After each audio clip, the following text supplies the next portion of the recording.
This is the Flaherty Solutions podcast. This is Erin Flaherty, and I'm your host for today. And with me is Kevin Flaherty, financial advisor. Today, we'll be discussing how to build wealth. Before we get started, I want to thank you all for your listens, your watches, and the feedback that we're getting. We are loving doing this podcast, bringing you value, hopefully, and just hearing what you have to say about it. So please hit subscribe on iOS or Spotify, or continue to watch us, and please leave us a review. That would really help us out. Awesome. I love it. That was a great intro. You're officially our new intro person. Yay! How's your day going? My day's going awesome. Yeah? Yeah. Had a good meeting already, picked up another referral. Go to meetings, people. Just go to breakfast, good things happen. Get out of your comfort zone. I know sitting in the office or doing Excel spreadsheets for your business is easy and you don't have to get out there, but just having activity, it breeds other activity, and I have a promising referral, so I'm pretty excited. And networking is actually where I met you. Yes. This is very, very true. We met networking, and we had no right being in that location. No, it was fate. So, but to your point, go to meetings. It's where things happen. It's where you meet people, make connections who are going to get you your next client. Maybe you don't meet your next client at that meeting, but you meet your referral source to your next client. How's your morning? I don't want to be rude, so one-sided here. Oh, stop. Oh, stop. I think it's been about me the last couple episodes, but well, I had a great meeting. I just met with my team, actually the executive team. I met with two of them. There are 7 of us total, and we talked about how to make our service more excellent to our client and really love serving our client, because I think you can get caught up in, I'm just trying to do my job and can this customer get off the phone? I mean, we all do it, right? Yeah. And we all have, it happens. And there are problem clients. I mean, not everybody needs the level of attention that they think they need. There are some problem clients that probably should go somewhere else. But for the most part, how can we love serving our client and love that and serve them excellently? Is that a word? It's not, but we're going with it. Yeah. It might be. It might be. I don't know. So it's funny you're doing that, because this year we made a conscious effort of we want to be our clients' best friends. That is part of the joy of being an advisor. But we didn't want to be referred anymore as, oh, we really, really like them. We want it to be referred as they are really, really good.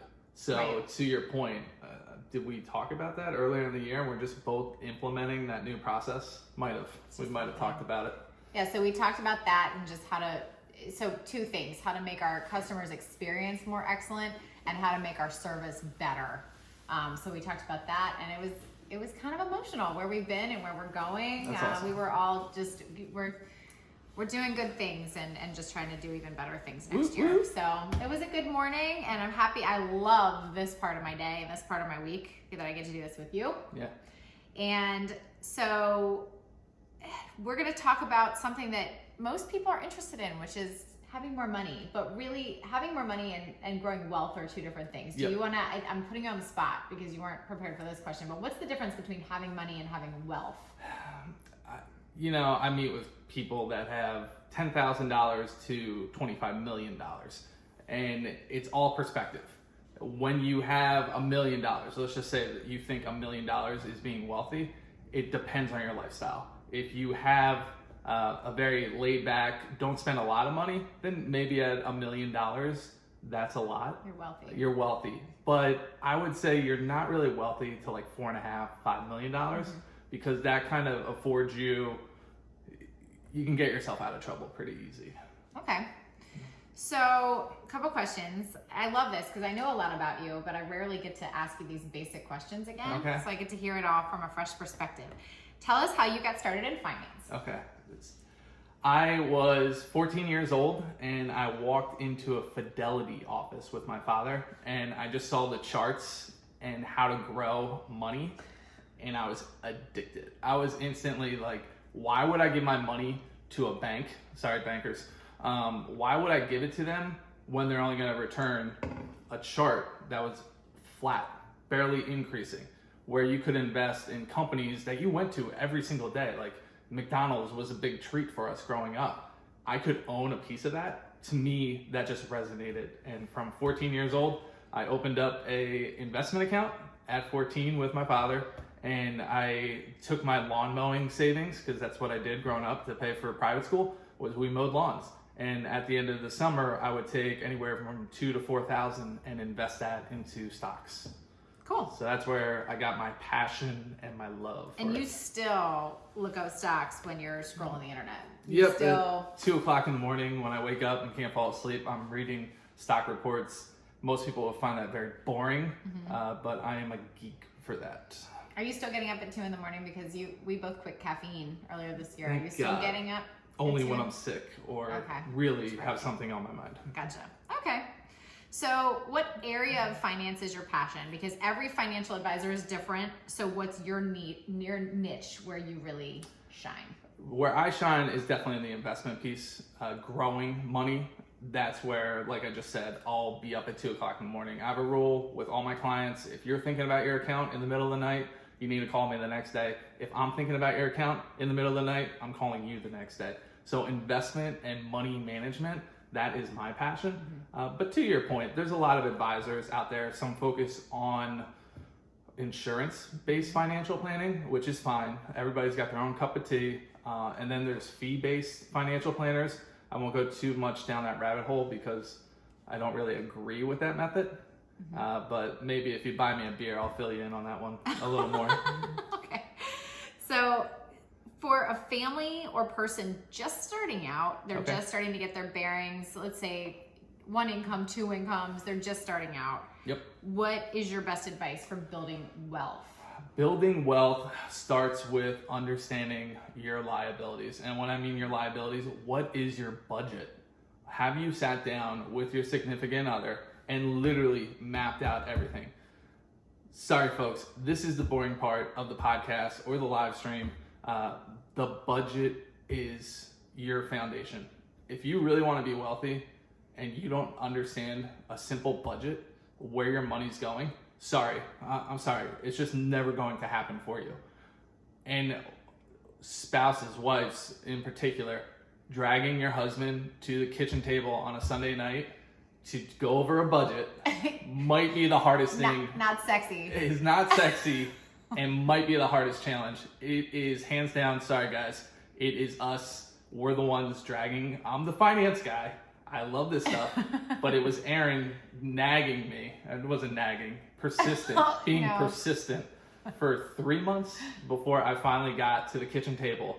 And I was the guy that wanted, Aaron isn't huge on money. It's not really your cup of tea. You're like, whatever. If we have enough. Yeah, I guess you're right. You've always been kind of, if we have enough, like we don't need 25 million because our kids are just going to get that. Yes, you're right.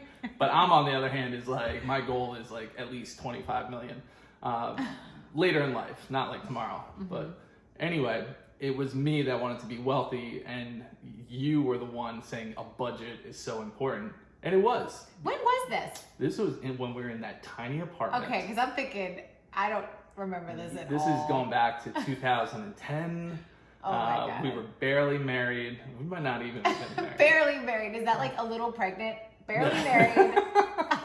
A little pregnant. I love that. But we were in a 900 square foot apartment. 2-bedroom apartment with Hannah. Yeah. And she was a toddler at the time.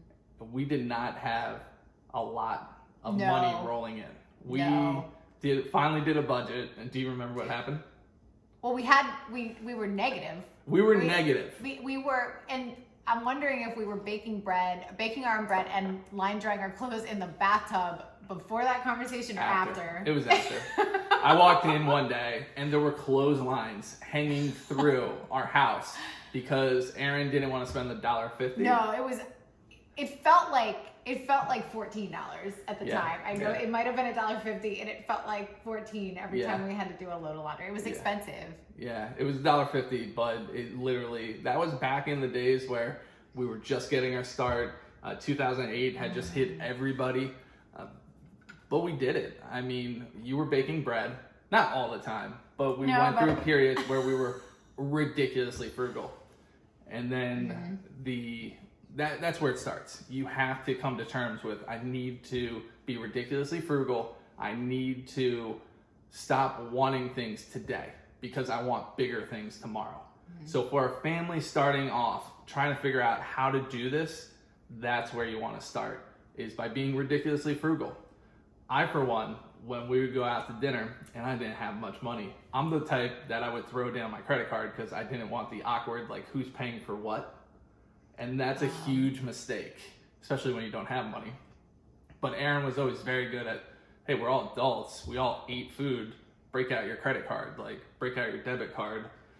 We're going Dutch on this. And it's hard for younger people in their 20s, for me, my ego, but those are the type of things you have to do. And I'll give a tidbit that is usually really low-hanging fruit is to analyze your cable bill. A lot of people have cut the cord in the last few years, and plenty of people still have not, and they're still paying for premium cable TV internet packages where they're only watching 2 channels. And now with streaming services, it's so easy to piece out what you actually watch and what you actually need versus what you don't. Those cable companies are probably getting at least $100 to $200 of your money every month if you're not maximizing the service. Yeah. And that's the point of going to the kitchen table and knocking out a budget. That's where you need to get your start. All right, next question. I'm done with that. Sort of a part B to the question. Okay. Let's just say we're not talking about a family starting out, but we're talking about a family, maybe they've been plugging along and it's a tough season and they're barely making ends meet. So obviously back to the kitchen table. Yep. Is there more to that? You know, from a finance perspective, it's really hard. It is really hard when you are literally cutting everything out. You're not even paying for Netflix because that's how tight it is. Right there, you have to pick up a part-time job. And even better than a part-time job is you need to further your education, or not education, but your skills, so that you make more money. I don't know, making less than, minimum wage, I don't know, that's very tough to build wealth or even live comfortably now in today's society. At least it is in Maryland. This place is crazy expensive, but you have to further your skills. It's just gonna be a grind. Keep your credit card bills down while you're going through that grind. Try not to build up debt, but figure out a way to better your job position. And that's just as tough as budgeting, is getting those skills in place, but you're never gonna have what you need unless you push yourself to do that. Another throwing you for a loop question. Are there commonalities what commonalities are you seeing in your wealthy clients, in your wealthiest clients? What are you seeing that's across the board? This is what they all did. What 90% of them did was they understood. I hate to say it because it's so boring. Like, I love the high flying, let's talk investments, but they understood their budget and they understood that they had bigger goals than I want to buy. Wow, I just made $40,000 on a bonus. I want to buy a nice car. They were like, no, I want to put that away so I don't have to work one day. I can be comfortable. They all were very good at delaying instant gratification. So I think that's a common trait for clients that truly have achieved wealth and have people would consider them rich and wealthy. Is they delayed that instant. Disciplined. They're very disciplined. They understand the big picture. And it's harder and harder. Like, if you're getting started, it is harder today because we are on our phones and we have distractions all the time. And I want.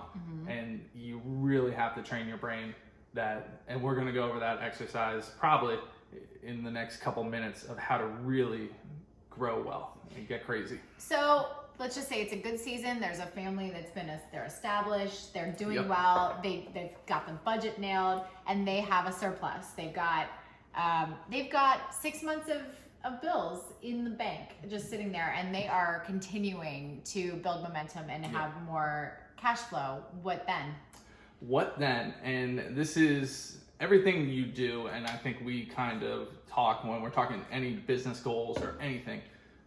Always take our advice. You don't have to eat the whole elephant. You can just take one step at a time. So I'm going to tell you the whole elephant version, and then you can piece it back. But if you really want to get, I call this pajama money rich, where you can go to Walmart in your pajamas because you're so rich, you're Oprah rich. You're Oprah rich. Pajama rich. That you no longer care. Remember that we went to a benefit. Yes. And we were sitting at a table and we are all like black tie. And then this one dude rolls in in a trench coat, basically, like a wool. It was like a pajama suit. It was almost like it was trying to pass for a suit, but it was very sad, right? And so this guy, Aaron, and I was being the dick. And I was like, who is this guy? Like, who does he think he is? And then next thing we know, he sits down at our table and we're introduced to him and we're like, oh, you're that guy. You can wear whatever you want. You're not going to say his name? No. Oh, no. I was wondering. No. I was like, is he going to do it? No. Let's just say everybody would know who this guy is. Like, and then everyone's heard of this guy's company. And then you're like, okay, yeah, you can wear... No you want to wear flip-flops, you go for it, dude. So anyway, how I think you can create like pajama money is Aaron and I heard a story. Our friend was getting married. And when he was getting married, the father-in-law said to him, when you get married, I want you to save one income. And our friend goes, sure, we'll save the lower income and we'll live off the greater. We're gonna live fat. We're gonna enjoy life. And the father-in-law goes, no, you're not gonna do that. You're gonna live off the lesser income and save the greater income. That's how we do it in India, and that's how you're gonna do it. And so we had a great weekend up in Jersey, hearing this story, and didn't think much of it. And then 9 months later, Erin and I are driving somewhere, and she goes, we're doing it. And I'm like, we're doing what? Just driving down the road. What are we doing? We're living off the lesser income. Do you remember that? I do. Yeah. And that was, I didn't even know she was doing this, but baking bread, hanging clothesline, it all came full circle. She was going through our bills every chance she could to see what she could cut out. And as that was happening, my income was increasing. So every 2 weeks, Aaron's income was paying all our bills, which was amazing. And then my income was increasing. So it started off that, I was just getting my start in finance. Hey, next week I'm getting paid $2,500. Well, are we going to stick that in the bank? No, we've already got our 6 months of savings. Let's buy a stock. So Aaron and I, over a glass of wine, would talk about, let's buy McDonald's, let's buy Target, let's buy companies we know, we use. And it became a very different conversation because 3 years earlier, we were talking at the kitchen table about how are we going to make it this month because we're negative. Like we don't have that much money. Are we using a credit card and being all stressed out? To now we're sipping on wine, having a nice Italian dinner, and we're talking about where are we going to invest, bunny? Do you like that? That's always my country club name.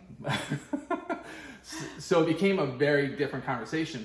And what happened is it became a game. So 2 weeks ago, we were able to invest after our retirement plans, because we were putting away in there. This was cash that was going into our bank account. All right, we were able to invest $2,500. I'm gonna kick butt at work this week because I want to invest $3,000 in 2 weeks. And it became this game where we weren't going out, we weren't going to Target every weekend and spending tons of money. We were still disciplined in our behaviors. So next thing you know, fast forward, it was getting to the point where I'm so motivated at work because I want to own individual stocks, I want to own investments, I want my money to grow, that next thing I know, I'm making $5,000 every couple weeks. We're putting it away. We're putting it away to a point where we did that for 3.5 years, where we hit it hard. And I wanted a boat. We could have paid cash, but no, we couldn't buy a boat until the investments generated enough interest monthly that it could afford the payment for the boat. Not that we used it, but that was the principle behind it. We had to generate enough interest. This boat's not going to be catastrophic for us. Exactly. If somebody gets laid off or something. Exactly.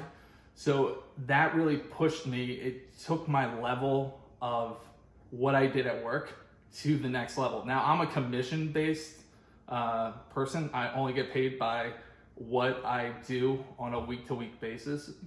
So it can be more difficult if you're in a more traditional 9 to 5, but there's still ways to better yourself in those 9 to 5 jobs that you're going to get a pay increase. So when you have these monetary goals, I call it the game, to put more away. Everybody thinks like, oh, I want to put 50,000 away. No, I wanted to increase the amount of I was putting away on a paycheck by paycheck basis. So if I'm putting 100 away, I wanted to get that to 110. So I can either cut money down or expenses, or I could somehow at work make more money. And you know, I still play that, what are we cutting? Yes. I mean, we have, in my family, I don't watch TV personally. I watched Mad Men earlier this year when I was sort of in a funk. I mean, if I'm watching TV, it's probably because something's wrong. Yeah. But I don't watch TV, but the rest of my family does. But I ask them every single month, well, we still have Netflix. Now, Netflix is not that expensive to have a subscription. I mean, but every single month I'm like, are we still watching Netflix this month, or are we going to cut it out? Because it all adds up. So even though we did get the boat, and we ended up selling our boat just because we weren't using it, but I still play the cut expenses game because it's exciting. What are we going to do with that money to grow it? It's easier to cut an expense than it is, especially if you have a regular 9-to-5 job, than it is to make that money. Now, I won't tell that story, but it's we bought Netflix like 3 or 4 years ago, and it was around $60 to $80 when we bought it, and we sold Netflix at $260. So we've made enough money in Netflix to pay for currently all the listeners that are listening to this podcast Netflix subscription for the next 100 years. Like, everybody listening, so that's where you want to be investing.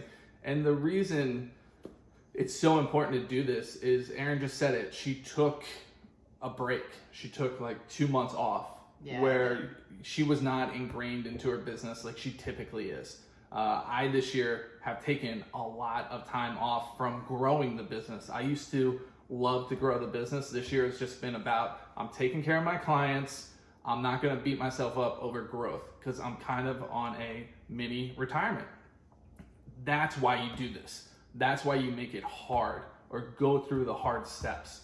I mean, when I go to, what pains me now and what drives me is when I see people in a checkout line and they have young kids and you can see that worry on their face.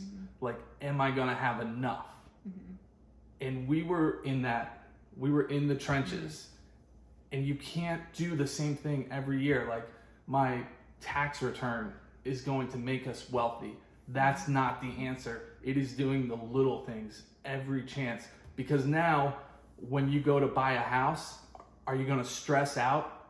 Like, we got to get our mortgage done? Or do you want to say to the realtor, like, we can buy this house in cash? And you can show them a bank statement saying, they're good for it. Let's lock this deal in. That's the type of freedom you want to do the hard things now for, so you can have that unlimited freedom down the road where you're no longer stressing about money. I think that's my driving force for us doing the activities. It is hard in the moment to cut certain things, but it's freedom. I don't want anyone to have to tell me that I have to show up to their place of work. Yes. It's something that I'm miserable, just so we can feed our family. Yes. So I decline meetings and stuff like that because you've created that freedom for yourself. That's my big love driving it. force. Love you it. see how like I get intense about this yes. stuff. Oh, I love it. And I live it, which is lucky for me. So I think that's great. And is there anything else you wanted to dive into today, or are we good for the week until next week? I think if you're still listening, thank you so much for still listening into that rant of finance, and hopefully you found it interesting. But we want feedback. We want to know what topics you really are interested in, because we love the goal setting topics. We love business growth, but maybe you want to hear more about finance. I've been talking finance since I was 14 years old. So I feel like I'm a broken record when I say a lot of this, but people give me feedback that they want to hear more. Let us know what you want to hear, because that's what, like, no joke, I get so pumped up when we get the comments like, this was awesome. It wants me to do more. It shows that you guys are an awesome audience, and we just want to help you get to whatever goals you have. So let us know what you want us to talk about, and we will be there. Thanks for listening or watching. We will see you next week. Bye.